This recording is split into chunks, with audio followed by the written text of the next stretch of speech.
الرحمن الرحیم وما یخدعون الا انفسهم، اور وہ دھوکہ نہیں دیتے مگر اپنے آپ کو۔ قراءۃ نافع و ابن کثیر و ابی عمر، یہ قراءت ہے نافع، ابن کثیر اور ابو عمر کی۔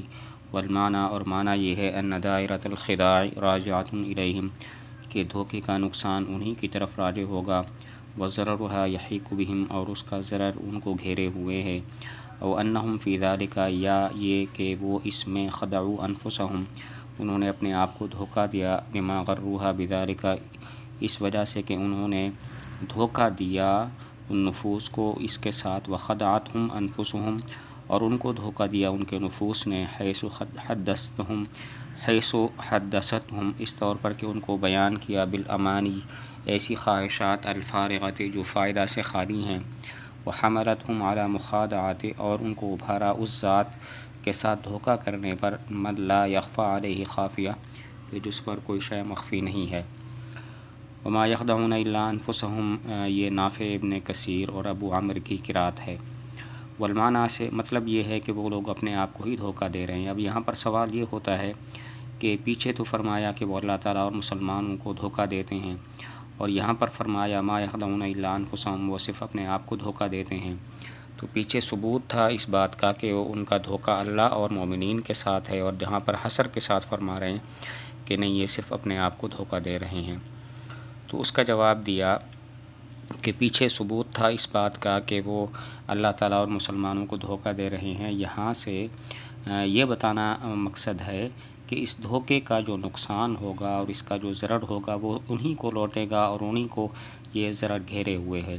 کوئی فائدہ کسی اور کو، کوئی نقصان کسی اور کو نہیں ہونا، اس کا نقصان خود انہی کو ہونا ہے۔ اسی وجہ سے فرمایا ما یخدعون الا انفسہم۔ او انہم فی ذلک، یا پھر یہ کہیں کہ انہوں نے اپنے آپ کو دھوکہ دیا اور ان کے نفوس نے پھر ان کو دھوکہ دیا ہے۔ انہوں نے اپنے آپ کو دھوکہ دیا اور ان کے نفوس نے خود انہی کو دھوکہ دیا۔ انہوں نے اپنے آپ کو دھوکہ اس طرح دیا کہ لما غروها بذلک، انہوں نے جھوٹی باتیں جو ہیں وہ ان کے سامنے، اپنے نفوس کے سامنے کی ہیں، اور ان کے نفوس نے ان کو دھوکہ اس طرح پر دیا کہ ان کو جھوٹی خواہشات بیان کر دی ہیں جن کا کوئی فائدہ نہیں ہے، اور ان کے نفوس نے پھر ان کو اس ذات کے ساتھ دھوکہ کرنے پر ابھارا جس پر کوئی بھی چیز مخفی نہیں ہے۔ وقرأ الباقون، اور باقیوں نے پڑھا ہے وما یخدعون لأن المخادعۃ، اس لیے کہ مخادعت لا تتصور الا بین اثنین، متصور نہیں ہوتی مگر دو کے درمیان۔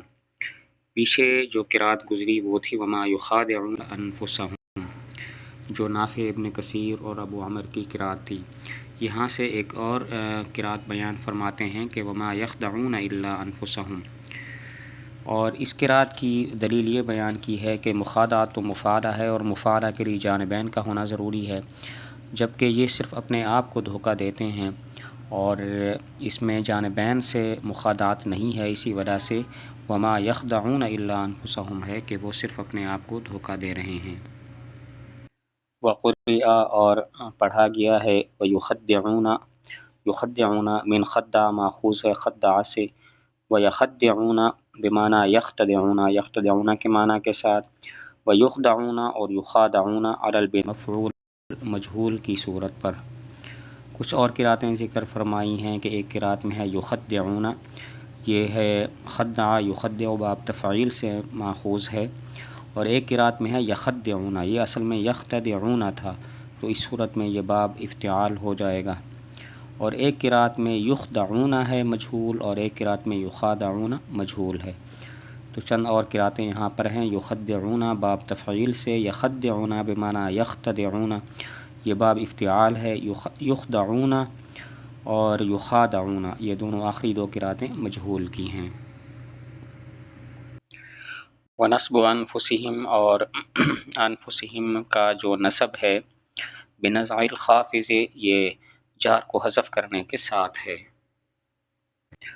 اس کا مطلب یہ ہے کہ اگر قرأتیں اس طرح ہوں یخدعون اور یخدعون اور جو یخدعون ہے یعنی معروف کی صورت میں پڑھیں پھر تو انفسہم منصوب ہوگا اس بنا پر کہ یہ مفعول بھی ہے، لیکن اگر مجہول پڑھیں یخدعون اور یخادعون، بعد انفسہم کا جو نصب ہے وہ بنزع الخافض ہوگا، یعنی حرف جار کو حذف کر کے مفعول کو جو ہے وہ فعل کے ساتھ ملا دیا گیا۔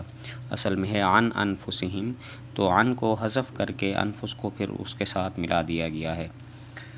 اگر انفسہم پڑھیں اور پچھلی جو قراتیں ہیں وہ سب کی سب معروف ہوں، تو پھر تو انفسہم کا جو نصب ہے وہ مفعول بھی ہونے کی وجہ سے ہوگا، لیکن آخری جو دو قراتیں پڑھی ہم نے کہ یخدعون اور یخادعون، تو اس صورت میں انفسہم کا نصب نہیں بنتا، لیکن یہاں انفسہم کا نصب ہے اس وجہ سے کہ یہ منصوب بنزع الخافض ہے، حرف جار کو حذف کر دیا گیا اور فعل کو اس مفعول کے ساتھ ملا دیا گیا، تو انفسہم ہو گیا، ویسے اصل میں تھا عن انفسہم۔